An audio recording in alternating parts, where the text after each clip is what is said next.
Whether you're a man or not, I'd like to ask you to just hear me out first. I promise you that there is something that both men and women can do about what I'm about to say. Dear men, it's not your fault. Not your fault you were born into a world with an outdated template on what it means to be a man. That we've been told that men don't cry, as if the evolutionary adaptation we developed as a coping mechanism for overwhelming emotions is reserved for just one gender. That in the moments you needed to express your sadness, fear, excitement, disappointment, envy, or any other emotion, we are expected to express it as anger.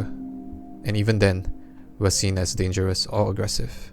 That we're told to suck it up and move on even through the most traumatic experiences. That if you were sexually assaulted by a woman, it's a struggle to get people to even believe you, much less take legal action to deliver justice against your abuser.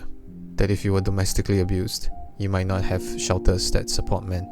That people joke about men as disposable fodder to be sent off for wars. That we feel ashamed to seek professional help, even as we're on the brink of self-harming. That self-harm is possibly the only time where people bother to look at our pain and our worth. That our worth is myopically defined by a handful of definitions based on masculinity.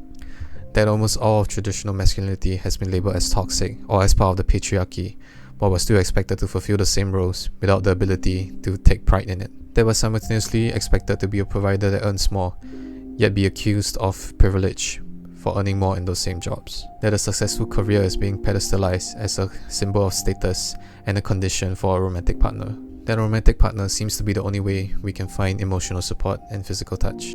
That offering any sort of physical affection to a fellow man immediately makes us gay. That even when we come up with new definitions of masculinity, we are still being shamed for it. That if you unironically enjoy matcha lattes, reading hard printer books, or carry a tote bag around, we're somehow just performative and just trying to get into women's pants. That even despite so many people saying that men should express their feelings more, we still haven't found a place to be truly vulnerable without being rejected, judged, or abandoned. That we're expected by both men and women to be emotionally stable without being taught how to regulate ourselves other than hitting the gym, playing video games, watching pornography, or abusing substances, or even just toughening up or be a man. That us men don't feel comfortable or knowledgeable enough to provide emotional support to one another despite knowing that we're all struggling. That even now, as some men and women watch this video, they are subjectively saying that this isn't the reality for men at all, or that things aren't actually that bad. And for that, I am sorry. For not recognizing this sooner or voicing it out louder.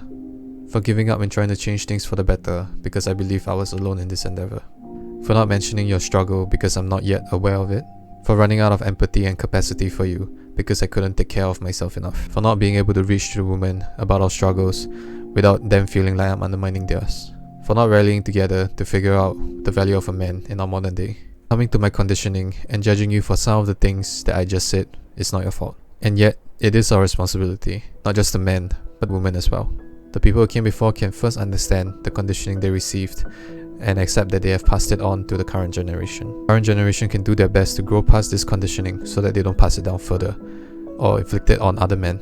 Everyone can understand that mature, emotionally intelligent men don't just appear from nothing. Rather, they are nurtured into existence with strong supportive examples and figures who they can follow. That our words have the ability to shape men, for better or for worse. But I can't do it alone. I am a man, but I can't speak for all men. I can't intervene at every misandrous altercation, nor can I prevent some bad parts of masculinity from being passed down. I can't define masculinity by myself. I can't be in women's shoes to show compassion and a willingness to understand on their behalf. I'm definitely biased, and I'm definitely human. Today might be International Men's Day, and this month might be Men's Mental Health Awareness Month. But I ask, not just today, not just this month, but going forward, to help me make the world a kinder place for men. Thank you for watching all the way to the end. I hope this can kickstart a discussion about men's mental health and just different perspectives around gender issues. Not just in the comments below, but with other men in your life and all that. I'm still trying to practice what I'm preaching here, but I know I still have a ways to go before I get there. If you've resonated with what I've said here at all, I only ask that you share this video with other men and women in your life so that they can understand a little bit more. And to share your perspectives in the comments below in a polite and respectful way, even if you disagree on some things. If you're new here, hi.